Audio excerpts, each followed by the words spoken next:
Hi, Dailin. Thank you for Hi, coming on the Rowan. show. Thank you for having me. Great. So I wanted to bring you on here because I know that you sort of have worked a lot in the sort of architecture, construction, renovation space, and that it's something that I've always been interested in terms of how that affects well-being and how we sort of feel in our lives. So maybe to start with, if you want to just sort of, tell me a little bit about what is your work, what do you focus on, what do you do? Yeah, sure. So, I'm Dailin Montilva. I am the co-founder of Sierra Studio, an architectural and interior design practice. So I've been doing architecture for over 10 years in commercial and residential spaces. Now I embrace this journey as an entrepreneur, and I'm doing a lot of renovations in the Sydney area, especially, like alterations, additions, and all this type of environments, living environments, and there is a lot of things that we could take as architects to improve people's life. Terrific. What made you get into it, or what is it about that sort of industry and type of work that interests you, or the reason why you do it? Well, architecture in general, you learn through all your professional life and student life that architecture could change people's behavior. Architecture could connect communities, and it's not only about beautiful buildings and the aesthetic of the places. It's also the way that we inhabit them, the way that they shape our behavior as people. So this is something that, of course, you learn to love through your career. And I'm very passionate about it. And I embraced this journey as an entrepreneur because I wanted to have that like human connection with direct clients. And I believe that working with homeowners, it's a very nice way to connect with people because you actually are having and designing a product for them, which is very, very lovely. Yeah. Yeah.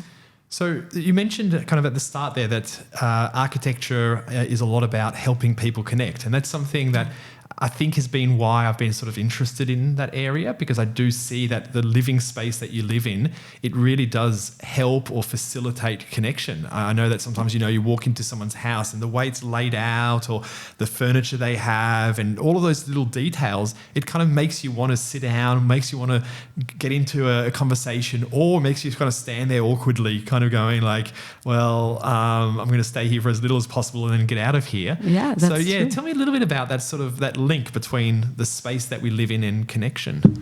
So basically, I could maybe compare it with the clothes that you select to use.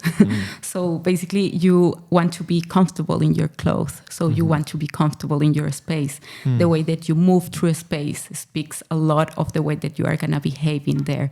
So there is very easy examples in restaurants. Restaurants want to have patrons moving along very quickly and coming through and going out very quickly. So they design these spaces where you are not completely comfortable. You will be comfortable for a certain period of time, but you are not meant to sit there for a longer time. Yeah. So there is strategies that makes you move differently through spaces. And in housing, in living areas, there is a trend right now as well that you connect all the common areas of the house and you have these open plans that invites you in and invites people to talk, discuss, connect, and share moments in their homes. Yeah, interesting. Yeah. So what are those things? Like, how would someone design a space that makes it more conducive to kind of conversation and engagement and connection? Like, tell me a little bit about what helps for that. Well, that is a very good one.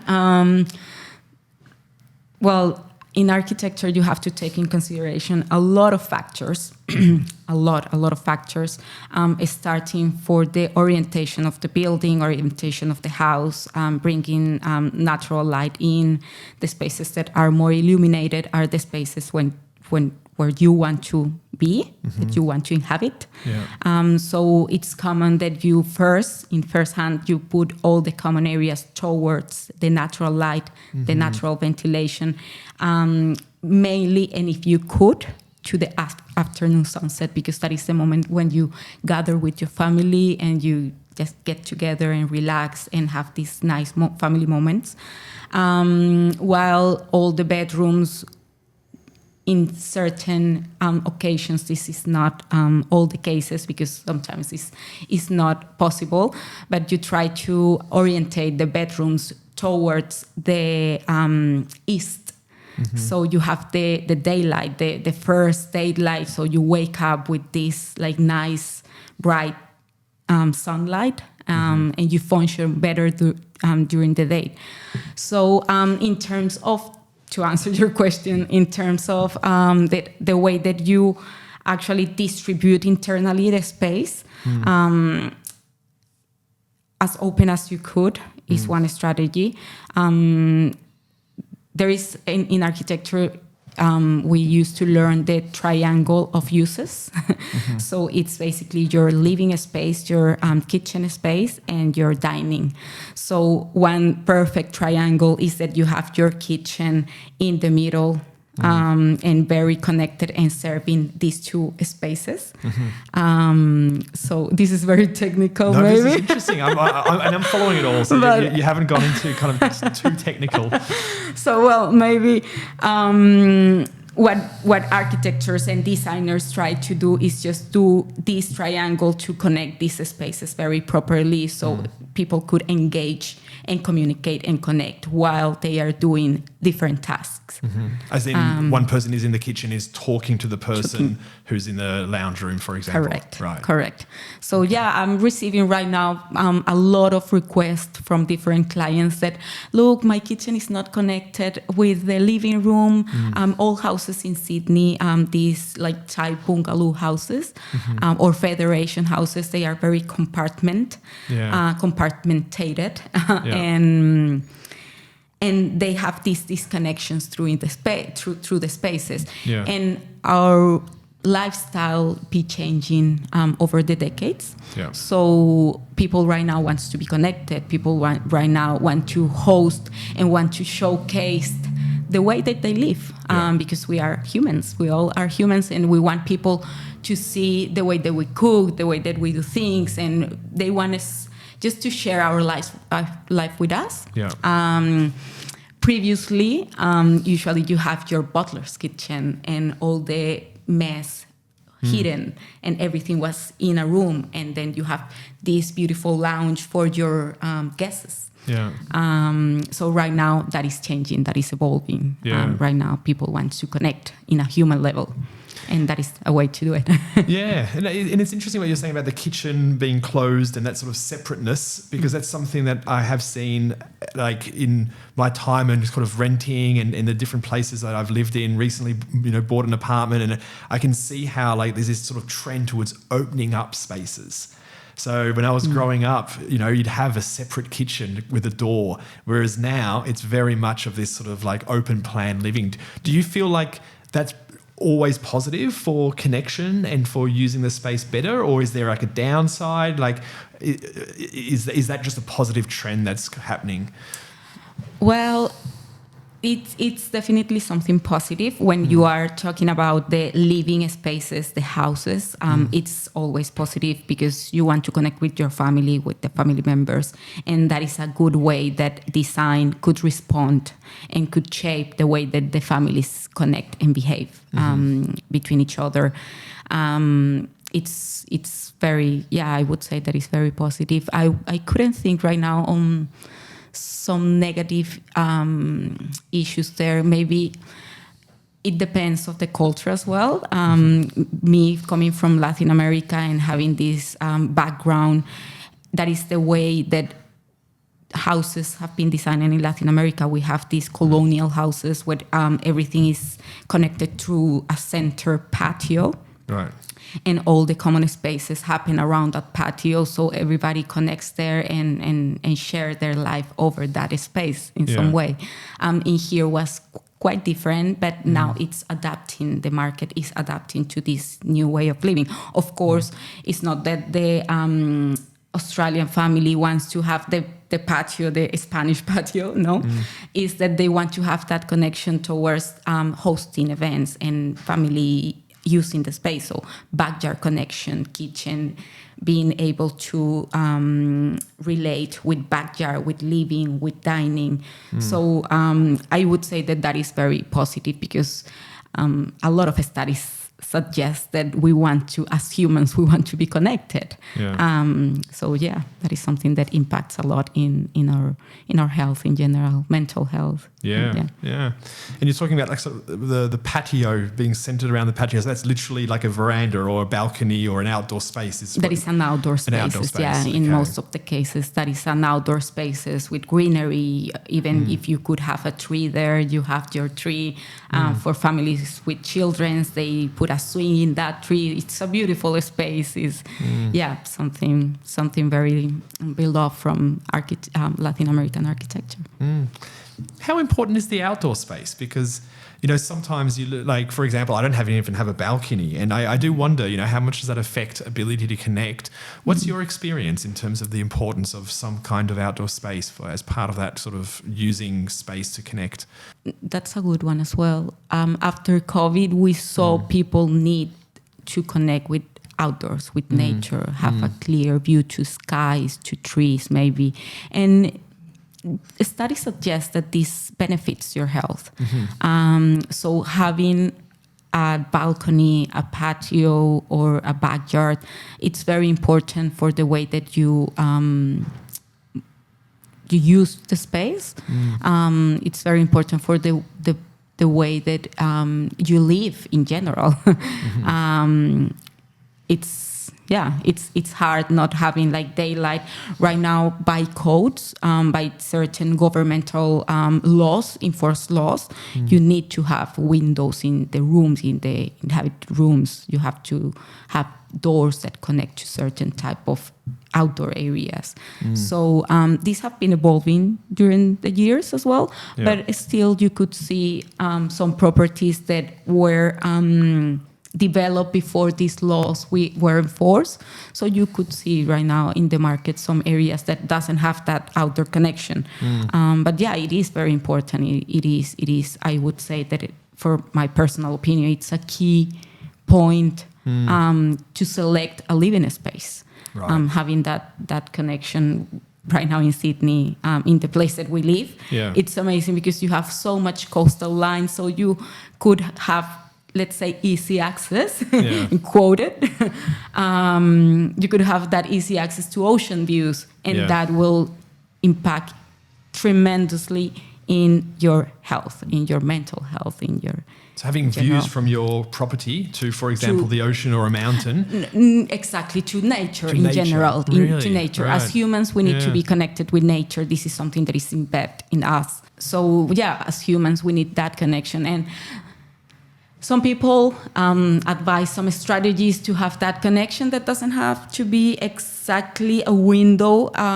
You could improve the space through using like frames with nature, bringing planting, maybe sound, maybe just listening, putting like sounds of birds, and that will help. That it will improve your health. So you were saying about how the connection with outdoor space as much as possible, whether it's visual or listening, that's really important. And the ideal is that your windows will kind of give out to either greenery or trees or ocean or water or something. And if that's not possible, maybe you can do it through pictures or sounds that you kind of artificially create. Correct. Right. Yeah. Okay, interesting. Because I suppose, it's a bit of a luxury, isn't it, really, to be able to have that contact with nature. Although sometimes what I've noticed is that people, it's almost like they want everything. So, because if you go to a country town, you can have that contact with nature, right? You could buy a property that's in the bush. There's always somewhere. Or you could find somewhere that's so rural that you do have that connection with nature. However, people want kind of like that plus live in like the inner city. In the city. And that's where it becomes, not everybody who's living in Sydney can have those ocean views. That's correct. In that trade-off, like, Is there any kind of, do you have any thoughts about if you have to decide between, living around people in a city where you've got more connections with people versus a more rural area? Do you have any knowledge about the effects of more rural living, even if you've got more space, more light, more contact with nature in your property? As far as I know, there is not, I haven't seen any study that shows you the impact of the amount of connection with nature that you get, but there are studies that suggest that just simple connections with nature. If for convenience you need to live in the city, you just need to make sure that you could get that like sky views at least, that you have not a building right in front that blocks all the sunlight. And there are a lot of laws that takes all of these things in consideration. So even though you are in the city, there are special plans to develop the cities. And all these things are considered by the governments to allow people to build as close as possible of other buildings, or having that daylight connection. For example, right now you have to have 25% of sunlight in your living space. Otherwise, you won't get an approval to build the spaces. So it's a fact that these have benefits to the community, to the people. So laws have been provided to cover and to make sure that everybody could have access. Sometimes it's a luxury to have these ocean views, sometimes or park views, but all the properties must provide you with some kind of connection with exterior and nature. Yeah, interesting. And what about it? And this might be something that you're not sort of familiar with, or but still perhaps even in your experience, you might have come across it. I'm interested in that idea of like living close to the town centre versus living more far away. So, obviously properties become more expensive and you have less features as for a limited budget when you want to live close to the cafes and the restaurants and all of that. Are you familiar with the effect on someone of living a few perhaps kilometres away from the town centre versus people who are living more closely located to that? Look, I don't have actual studies, but from observing how people behave in the downtown of the cities and how people behave in the, let's call it suburbs or farther areas, you could see that the way that they move, the way that they interact with each other, it's very enclosed. And that is an actual reaction from the way that they live. They live in these small spaces, crowded spaces. Yeah, you might have certain community connection, but it's not actually creating a community living in the downtown or in the city center. This is not something that is gonna ensure that you will have connection with humans. You will see a lot of humans around, but that doesn't make that doesn't say that you will have that connection with the people. Yeah. Whilst I experienced myself living in very close to the city center and a little bit farther away, and there is more sense of community in these like adjacent or fringes around the city. You could feel it. You could connect with the grocery store people. You could connect with the cafe. You have your local places to go, and that it has a very strong sense of community. Yeah.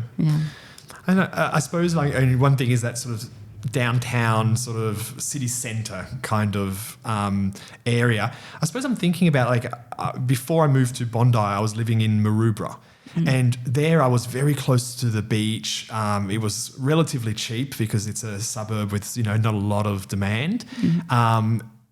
But I did find that it was lacking in that sort of cafe culture, the number of people. And when I moved to Bondi, it's like all of a sudden you'd walk out of your apartment and, you know, you go to grab a coffee and you bump into someone you know, or it's a lot easier to organise catch-ups and to see people also, because you tend to sort of, if someone's living close by, you tend to pick up the phone and call them. Yeah. Is there any knowledge around sort of like that difference? And so they're both kind of areas that are sort of the outskirts of a city, and yet one is kind of in the midst of a really kind of busy happening place, and the other is just sort of a few kilometres further away from that sort of, you know, cafe suburb. And I noticed the same thing in Thirroul, for example. Like when I go down the coast, there's this town, Thirroul, where there's lots of cafes and shops. And it's a little bit easier to see friends that are kind of in that area versus the ones that live maybe 20, 25 minutes away from that place. Yeah. Do you have any knowledge of that sort of, and how that affects connection? Oh, there are a lot of factors, demographic factors, the age of the neighborhood, the average age of the neighborhood, if these are just mainly family neighborhood, or just young people. You mentioned Bondi. I live in Bondi as well. Yeah. So I know for a fact that there is a big amount of overseas students and professionals living in that area. And these people is craving for connection. These people is craving for making relationships in this country in some way. And that activates a lot the space. But let's say that this is not a proven theory. But what is actually a proven theory is the connection with public transport that you have. And how well connected are these spaces, and how mixed use these spaces, these neighborhoods are.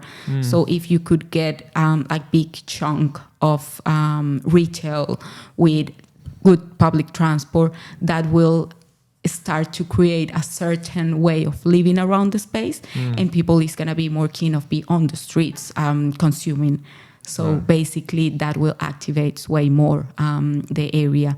Of course, if Maroubra, for example, if this is a family neighborhood,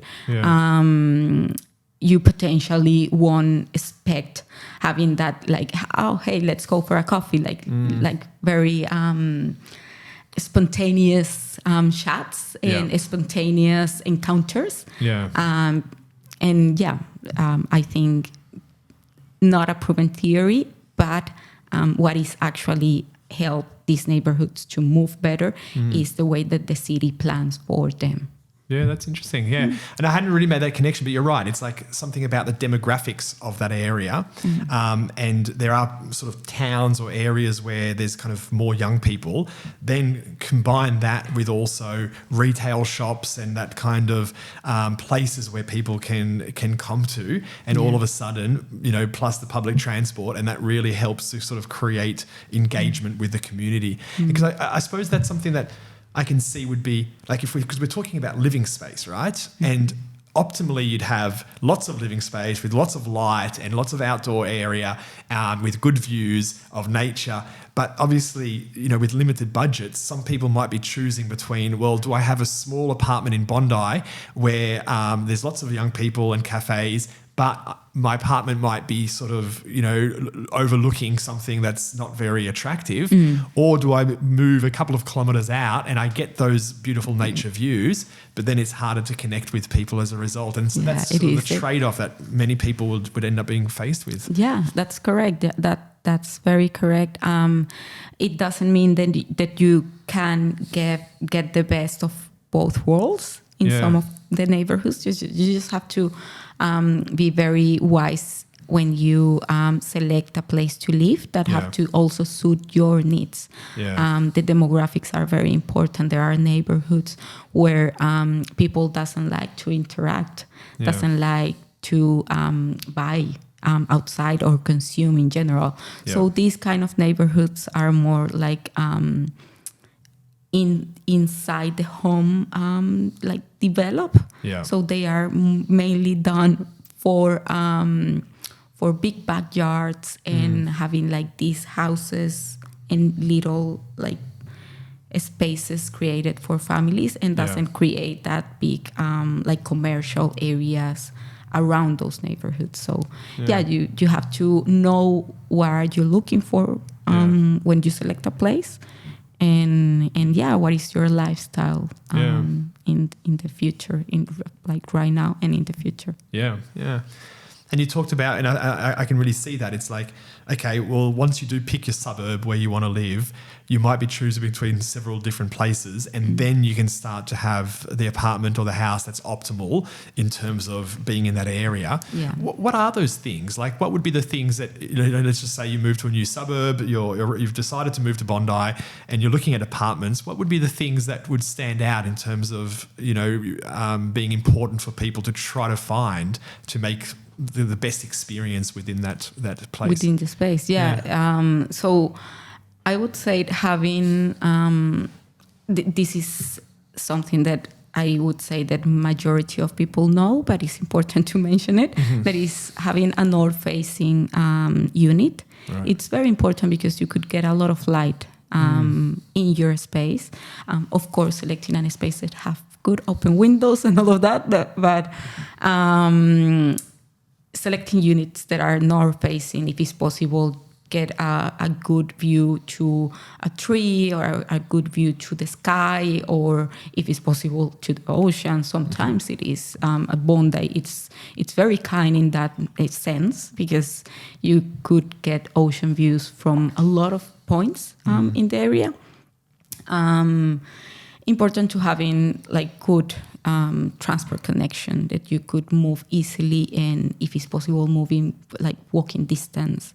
There are certain points in Bondi that are perfect for that, because you could go to Bondi Junction and you go to Bondi Beach, walking distance, and everything is so well connected, and this is going to improve your life, your physical health, and so those are things that you need to check before moving. And illuminated spaces, well ventilated. Air quality is essential for our health. So check that your space has a good like cross ventilation, that you could open 2 windows and the wind will blow through your space. Sometimes this could be luxurious, of course. Not everyone could afford this or have this experience, but try to search for them. Don't give up in the first one or in the third one, because there are places that are well designed for living. Living. North-facing views, sunlight, and ventilation, they would be the 4 key things. Correct. Right. So if you're looking at apartment hunting, if you can find something that ticks those 4 boxes, that's when you go for it. Yes, okay. That's correct. Interesting. And which of those would be more important than others? Is there a sort of hierarchy? Let's just say you have one that's got no cross ventilation, but it's got all the others, or you had another one that had no views, but it had the ventilation. Like, do you have a sense of which one might be more important than the other? I would say in certain way, all of them are important, but 2 key things. I would say air quality. There is natural ventilation. That is very important. There are a lot of strategies that engineers do to try to get natural airflow through the space. So even though you don't have that 2 windows crossing, like natural air flowing through the space, just make sure that your unit is appropriately suited for natural airflow in it. And by law in here, I would say that all of the units needs to have that like air quality, like the minimum standard air quality. If they are all buildings, you could ask the landlord to bring a specialist to check the flow of the natural ventilation in the space. That is key, mainly for people that suffer from allergies. My husband, he is asthmatic and he can't stand in this type of spaces. So when we are searching for places to live, that is one of the most important things for us to see. If you could get good ventilation to a space, good airflow. And the second one would be natural light. Try to select a place that have a lot of natural light coming in.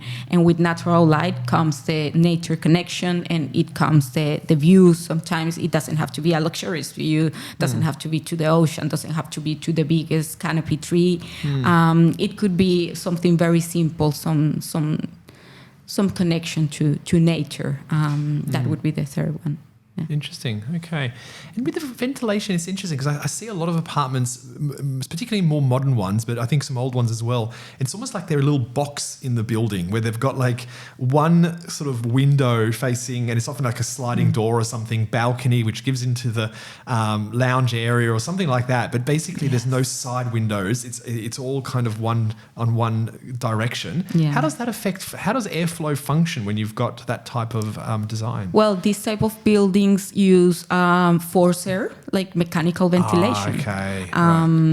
So basically they are using like technology to make that natural air flow through the house. Right. Doesn't have to be always a window. The thing is that with passive design and sustainable design, you want to avoid all these enforced like mechanical ventilations. Right. You want the building to work well by itself, that it's well orientated and well located, well designed, that you could get all these features from it. And that's why sometimes architects and designers are very helpful. And from a air quality, it can be okay though if you've got the mechanical forced ventilation. I mean, obviously from an energy usage, it's less ideal, but in terms of the quality it creates, does it give you as good quality of air? It gives you a good quality, yeah. They are like designed to give you the same quality that you get with a like rough wind, right? In some way, but yeah, they are suited. Of course, that is something that happens a lot in hospitals. For example, hospitals are these completely enclosed spaces, and with certain chemicals and certain technologies, they create these healthy environments, internal environments. But there is a balance. There is a certain point that this is good for your health and it's not good anymore. Yeah. So just a plain answer, yes, it is proper, but there are ways to improve the use of the building. So you don't need to use this type of of technologies. But you would need some kind of cross ventilation. Or what about the L, where it's like you've got windows facing one way, other windows facing the right or left hand side, but not back and forth? Can that be okay? That's okay. Yeah, right. That's okay. You could have a window in your horizontal plane and a window at the back at the end of your unit, and that window it's in the like side plane, and you could get if the building is well orientated, you could get a nice airflow through it. This is mechanic, like the way that the space and the air flows mechanically. So the pressure, once you open a window, you open two windows, the pressure will force the air to flow from one place to another. So that's okay. You could have like different like faces, windows, and that still will work. You just need to make sure you have a gap under the doors that separate those spaces, right? So if you have like one bedroom and the windows facing north, and then you have the lounge room and another bedroom with the windows facing east, you'd have to make sure that there's a gap under the door of that first bedroom. Well, you don't need all the time the air flowing that way, but it's not the ideal scenario. But for the air to properly flow through the space, you will need to have the door open. And if you have a gap under the door, the wind start to create a noise, and that will it's gonna become a problem in your house. You won't sleep well. My husband again, he's very sensitive with noise, and sometimes we leave the window a little bit open, and that wind whistle, he's in the middle of the night like crazy, like what is this noise? Please, let's shut the windows. So that you should be careful with the solutions that you put in place to make these things work. Yeah. Yeah. It's interesting. When I got my place, it has all windows facing one direction, and south. And I was really scared about the ventilation because I'd been in another place and it actually had on two different planes. It had a north window and east facing window, but the airflow was terrible for some reason. I don't know why. It was, I'm trying to think. Given what you've said, it should have actually created this airflow, but it just wasn't occurring. So anyway, when I got this place, I was like, well, now there's even less windows facing less directions. But I spoke to an architect friend and she said, look, worst case scenario, you could get a fan and you could sort of create this system where it's expelling the air from like the top to the bottom or something like that. Yeah. But anyway, I got in there and it's actually been absolutely fine. And I think what it is that on the other side of the building, there's windows. It's like a stairwell and there's windows and the air kind of goes into my windows. It goes under the crack of the front door and gets expelled on the other side of the building.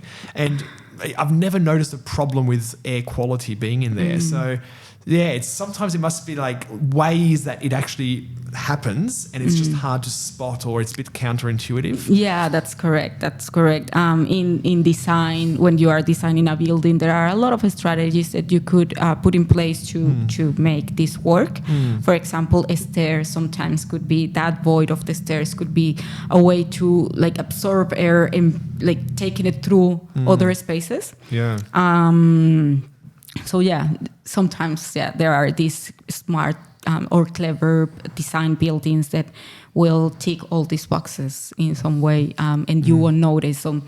So it's when you are selecting a place, just make sure that you observe very well and you take your time to go and feel the space and make sure that you see everything around you and how it works and how do you feel in the space. Because when we are picking properties, we are in a rush all the time. We are just running from one place to another and just make sure that you go and take your time to evaluate and observe the space and the building. It's very important that you evaluate very well the whole thing. Yeah. It's interesting because, trying to select all these things is really hard. As you say, you've got limited time. Sometimes it's like a 15-minute visit or 20-minute visit, half an hour. And so you're walking around this property trying to get a sense of, do I want to rent it or buy it? And it's quite a big commitment. Even renting, it's still a year that I'm going to be stuck in this place. And one thing that I've used over the years that I've found very reliable is that first initial impression, how it feels.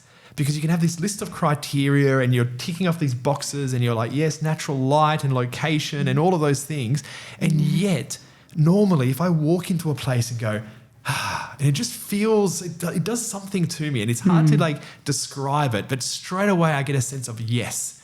And for me, that's been probably the best indicator. Is that something that you use or recommend? Or? It is, yeah, of course. We are just humans, and we need to feel good, and we need to feel connected with not only people, with spaces and with places. I know people that they go to a place, and if they love it, they take the shoes off and they walk in barefoot. So in that way, they say, I'm connected with this place, I'm attracting this place, and I'm gonna live in here. So it's important because this is a place where you are gonna live for a long time. Even if it's a year, even if it's an investment property or a place that you are buying to live there, you need to feel good to the place that you are acquiring. Yeah. Because even if you are gonna sell it, you need to sell it from your heart in some way. Just make sure that you feel comfortable there. And you love it. And that's something that's interesting, that another sort of problem that I've seen in this sort of, property space, market and different properties that you can, acquire in different ways.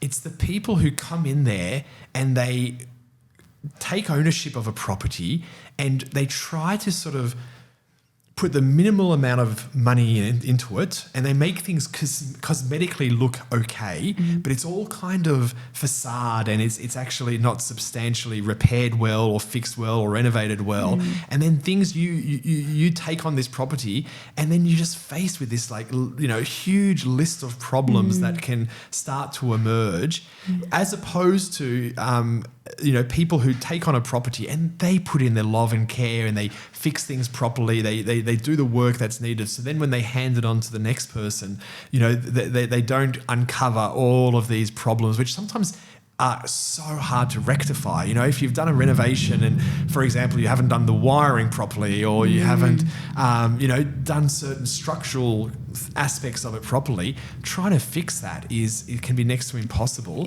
Is that something that you come across? Is, seeing how some people have basically done a really sort of crappy job with a repair, renovation, maintenance, and then just sort of made it look nice and handed it on? Yeah, that's something that you could see a lot in the market, mainly with investment properties. Investors want to come and just do a very, very easy makeup, like cosmetic renovation. Yeah. And sometimes they don't take in consideration all the little details that are not working, the plumbing that could not be working, and this is the water that you drink, and it affects your health. So when you are doing the investment, just make sure that you get the right people to do the renovation. And I know that sometimes you need to put a little bit more money on it, but it's going to be worth it, and that it's going to put a difference in the market for you as an investor, in terms of what you are selling in the future and what other people is selling in that moment. Yeah. So it's a differentiation point. So if you actually put the effort to make it proper and work well, that is going to give you a benefit in the future. And what about, let's just say you acquire a property, you're buying a house or an apartment, and you walk into it. How do you avoid taking on a property where the previous owners have basically made it look nice, but there's so many problems under the surface? How do you avoid that trap? Going and inspect it not once, a lot of times. We architects love to touch everything. When you are traveling with an architect, you are going to see them touching the walls and touching everything. But this is not just because you love the textures or everything. You want to know what things are made of. So go to the property, touch the surface, knock the walls, knock everything. Check the lights, check the knobs of the doors, open the taps, let the water running for a while. So make sure that you actually observe, inspect, touch the spaces, make sure that the surfaces are workable, that they are sufficient for kitchens, for bathrooms. Step in the floor and try to be loud stepping, so you could have a sense of what is the floor and the slab made of. If it's timber, if it's concrete. There are a lot of old buildings in Sydney especially that are made with timber slabs, and there is a lot of noise transfer from one unit to another, and this is a problem because this becomes a problem because sometimes you have a noisy neighbor, or even no a noisy neighbor. It's a neighbor that has its life in the night time, and his life is altering your sleeping, and this sleeping altering is affecting your health directly. So just make sure that when you go, avoiding these traps, make sure that you go and inspect properly the space. That makes sense, and it's something. It's as opposed to just looking, actually really use all of your senses, the sound it makes, and that's a good example of tapping on a wall. You see how thin it is, right? Yeah. You're stamping on the floor. You see whether it's real floorboards or it's a floating floorboards. Exactly. So all of those things like that. Yeah. The other thing that I noticed is, when you start to look at little details, a well looked after place or a well constructed place, the details are actually often well done. And I'm trying to think of an example of the details, but nothing comes to mind. But I don't know. You walk into the bathroom and the quality of the tiles, as just one example. If they've used good quality tiles, they've probably used good quality material for everything else. Yes. And so you can start to kind of look at, and it's like if they're cutting corners in different areas, probably they're cutting corners a little bit everywhere. Yeah. And so that's something that I've sometimes used as well. But it's hard, isn't it? Sometimes you don't have millions of visits, or you don't have that kind of background or training that you'd be able to detect those things. Yeah, that's true. That's true. Yeah. But that is a good strategy to see the effort that they put in the little things. Yeah. So are they selecting nice tapware? It doesn't have to be expensive in the market, but it have to be something that is good quality. That's right. So are they selecting these little things properly? That means that they are putting the effort in the bulk chunk of the construction as well. Yeah. That is something that gives you a sense of how well built is a place. Yeah. Have you noticed anything else? Like if you're... So we've been talking a lot about living space and for yourself and what makes you feel good. But I suppose the other aspect of property is investment. It can be a way to look after your financial future. Have you found things over the years of working as an architect? Like say you have someone, it's their first property or their second property, and they want to this time buy it purely for the investment. Have you seen common traps that people fall into where they make purchases which don't end up being very good in the long run, and things that an architect would be able to sort of not advise, but like what would be some of those traps that people fall into in terms of using property as a financial investment that they could avoid? Oh, those are quite different topics. Yes, actually, I know I'm sort of dumping a lot there, so I'll leave you to figure out how to answer that. Look, architects could do as much as the market allows in some way, or as the government allows, or as the investors allows. You have the basis and you do the best that you could do with what you are given. Yeah.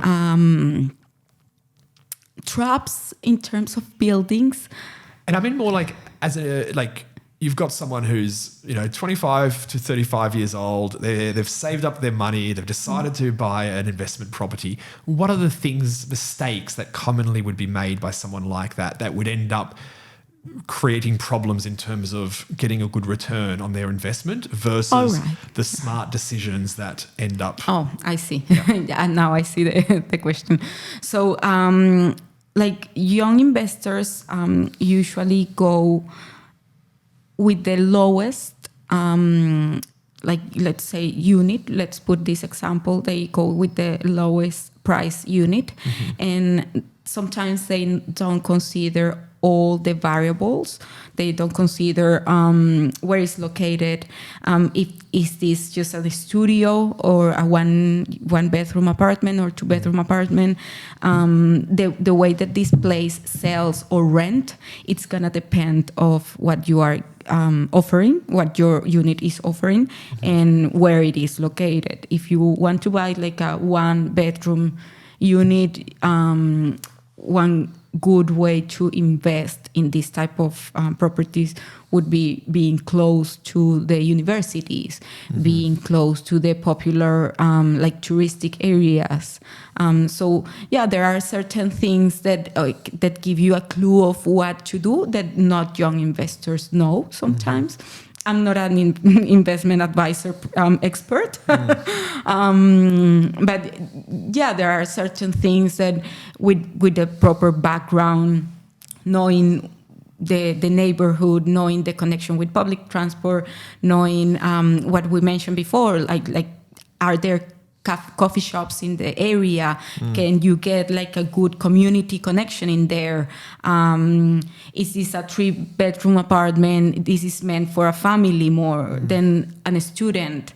Where is this located? Parking spots in the area. So all these things are very important, like elements, items to consider when you are like acquiring a property. What about from a more construction architecture point of view, what would be some of those mistakes that people would make, that they overlook, that they don't consider? Because obviously location and things like that, but what would be from more of an architectural perspective? As for investors, if particularly for investor, right. Sometimes they don't consider like the light, the noise transfer, because just to recognize if a space is very noisy, you have to actually do all these tasks of going, touching, and seeing what is the materials made of. When you are investing, sometimes you don't pay much attention because you are not gonna live there. So we do this makeup and we sell it. So that is a mistake, because those type of behaviors led you to be, let's say, quoted, be trapped for longer time with that unit and trying to put that unit in the selling marketplace. So just make sure that select the place as you will live at least for short periods in there. And that will ensure that you will sell something that is adequate for others. If you select something that is adequate for you, you will select something that is adequate for others. Yeah, that's actually interesting that you say that, because that's the exact principle that I've used. So I've only ever bought one property in my life, but I was just always clear, I'm never going to buy a property if I wouldn't want to live in it myself. Because people try to estimate, there's this really good market in this community and there's a need for this type of property. But it's like, how do you know if you're not one of those people? What I do know is that someone of my age who's living in Sydney, who's seeking the type of property that I would seek, and that's a fairly decent demographic, what type of property would they want? And so I'm better off focusing on that, even if there is, I don't know, some mining town hundreds of kilometers away where there might be a better return. I've just always avoided it because I'm like, I don't know what someone who wants a property in a mining town, what they look for. I don't know the area that they seek. So I think that's a really smart way as well, is stick with what you would personally be happy to live in, and then you'll probably do better that way. Yeah, for a first-time buyer, if it's your first property invest, I would recommend that you use those strategies, because you don't have all the background in investment to put the money in those like mining towns, for example, or you don't have all the knowledge or even the capital to invest your money in these places that are going to give you more growth.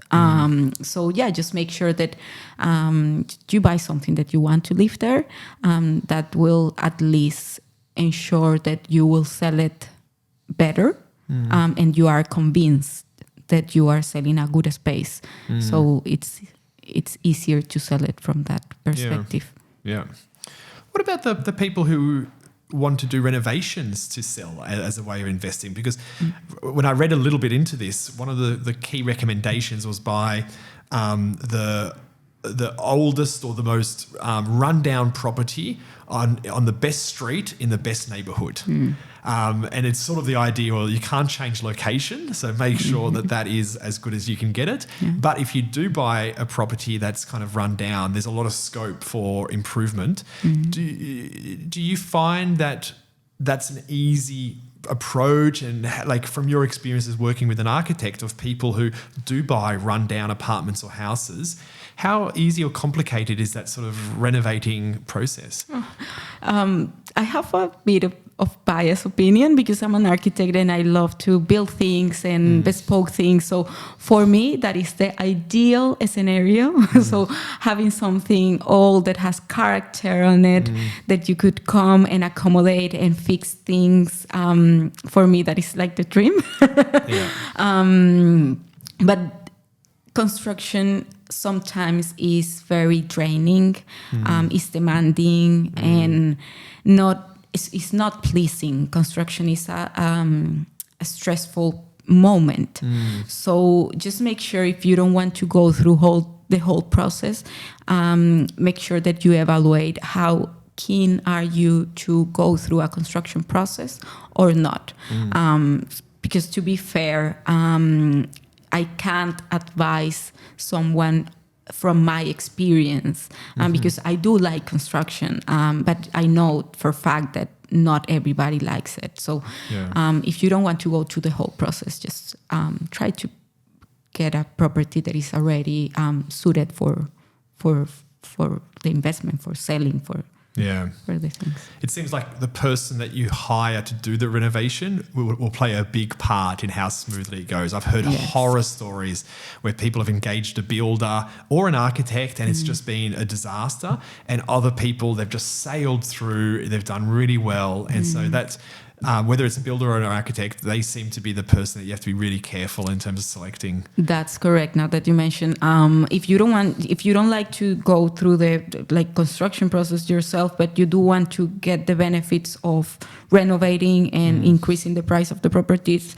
make sure that you select first the architect that you connect with. Investigate this person. And I know that sometimes could be a little bit more expensive, hire builder and architect. But this is, at the end of the day, this is going to save you money. Make sure that you create a good relationship with your architect and you are very clear in what you want. Make sure that the architect give you the information and the process. There are some people or some designers in the market that they just have done the process a lot of times and they say I know what these people want. And they don't listen what you really want. So just make sure that you have someone that listens to your needs. And it doesn't have this egotistic drive in some way.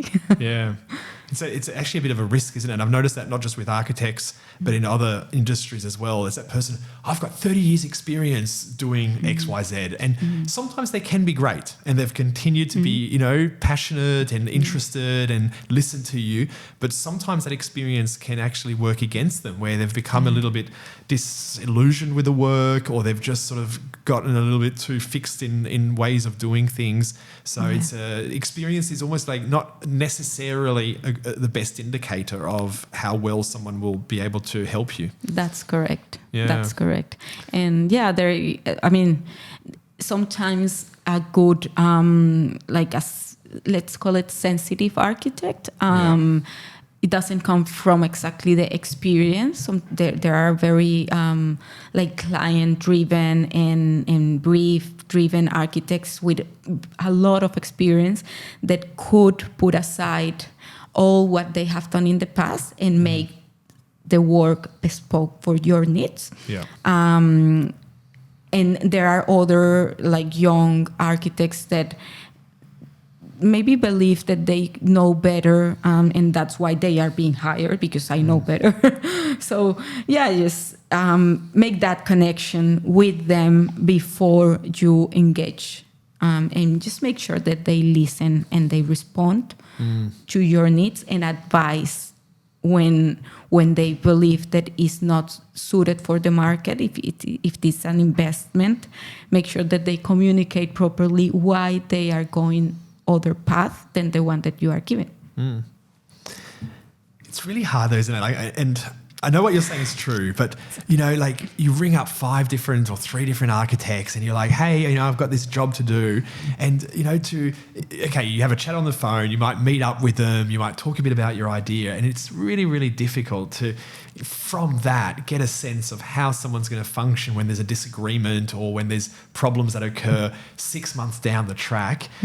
So it's, do you have, aside from an initial connection, how do you separate the good architects from the not so good ones, or the ones that are going to work well with you? What are some things that people can do to protect themselves against the bad architects? Apart from that first impression, look, the way that they talk, and this is general, this is not only with architect, the way that people talk to you, that says a lot. And the way that people listen to you, that says a lot.